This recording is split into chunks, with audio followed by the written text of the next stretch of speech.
ঢাকার ঐতিহ্যবাহী cinema hall Madhumita, যেই সিনেমা হলের বর্তমান বয়স প্রায় ৬০ বছরের কাছাকাছি। বাংলাদেশ স্বাধীন হওয়ার আগে এই সিনেমা হল তৈরি করা হয়েছিল। ১৯৬৮ সালে এই সিনেমা হল তৈরি করা হয়েছিল। তখন থেকে ধরে ২০২৫ পর্যন্ত সর্বোচ্চ রেকর্ড এই বরবাদ সিনেমা করছে। সর্বোচ্চ একদিনের রেকর্ড, সর্বোচ্চ টিকিট বিক্রির রেকর্ড। যে কোনো একটা সিনেমায় সর্বোচ্চ টিকিট বিক্রির রেকর্ড এই বরবাদ সিনেমার মাধ্যমে করেছে। তো কত টাকার টিকিট বিক্রি করলো, একদিনে কত টাকার টিকিট বিক্রি করলো, সেটা জানতে হলে সম্পূর্ণ ভিডিওটি দেখতে থাকুন। তো প্রথম বলি, এই ঈদ গেছে ১২-১৩ দিন, বরবাদ সিনেমাটা মুক্তি পাইছে ১২-১৩ দিন হয়েছে। এই ১২-১৩ দিনে শুধুমাত্র মধুমিতা সিনেমা হলে টিকিট বিক্রি হয়েছে ১,৫,০০,০০০ টাকার।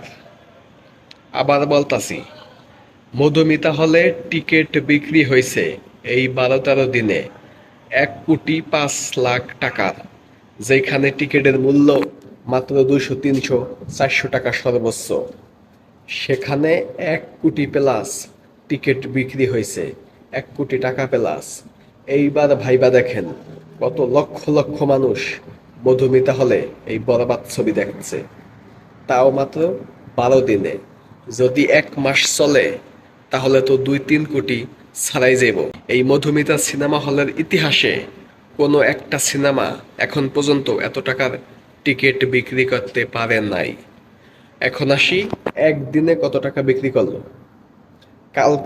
গতকালকে অর্থাৎ ঈদের ১২তম দিনে ৯,৬০,০০০ টাকার টিকিট বিক্রি করছে একদিনে। ভাবা যায়, একদিনে টিকিট বিক্রি হয়েছে ৯,৬০,০০০ টাকার, যেটা কিনা বাংলা সিনেমা ইতিহাসে বিরল। এমন ঘটনা বাংলা সিনেমার ইতিহাসে এখন অবধি হয় নাই। ৩-৪০০ টাকা করে টিকিট, সেখানে ৯-১০ লাখ টাকা একদিনে বিক্রি করা, এটা মানে ভাবা যায় না। অভাবনীয় একটা কাজ। সেই অভাবনীয় কাজটাকে শাকিব খান করে দেখ। শাকিব খানকে যে মেগা স্টার বলা হয়, এমনি এমনি বলা হয় না। এই জন্যই বলা হয়, মেগা স্টারের থেকে বড় কি আছে, শাকিব খান হচ্ছে সেটা। আর এমনটা যে শুধু মধুমিতা সিনেমা হলে হচ্ছে, বিষয়টা তা না। সারা বাংলাদেশে যত সিনেমা হল আছে, প্রত্যেকটা সিনেমা হলে গতকাল শুক্রবার প্রত্যেকটা সিনেমা হলে সব শো হাউসফুল। ৫০০-র উপরে শো চলছে, প্রত্যেকটা শো হাউসফুল। ঈদের ১২তম দিনে এসে, মুক্তির ১১ দিন শেষ হয়ে ১২তম দিনে এত সাফল্য, এতটা ক্রেজ এক বিন্দু কমে নাই। সিনেমা চলতাছে, চলবো। এই সিনেমাই হবে বাংলা চলচ্চিত্র ইতিহাসের শ্রেষ্ঠ সিনেমা সব দিক দিয়ে। এই সিনেমাটা যে কত বছর পর্যন্ত রেকর্ড ধরে রাখে আল্লাহই জানে। এই রেকর্ড ভাঙতে হলে শাকিব খানকেই লাগবে। এই রেকর্ড শাকিব খান করছে। এইটাকে যদি কেউ ভাঙতে পারে পরবর্তীতে, সেটা একমাত্র শাকিব খান।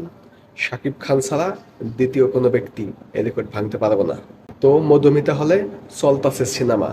আপনি যদি এখনো না দেখে থাকেন, তাহলে এখনই গিয়ে মধুমিতা থেকে দেখে আসুন। ধন্যবাদ।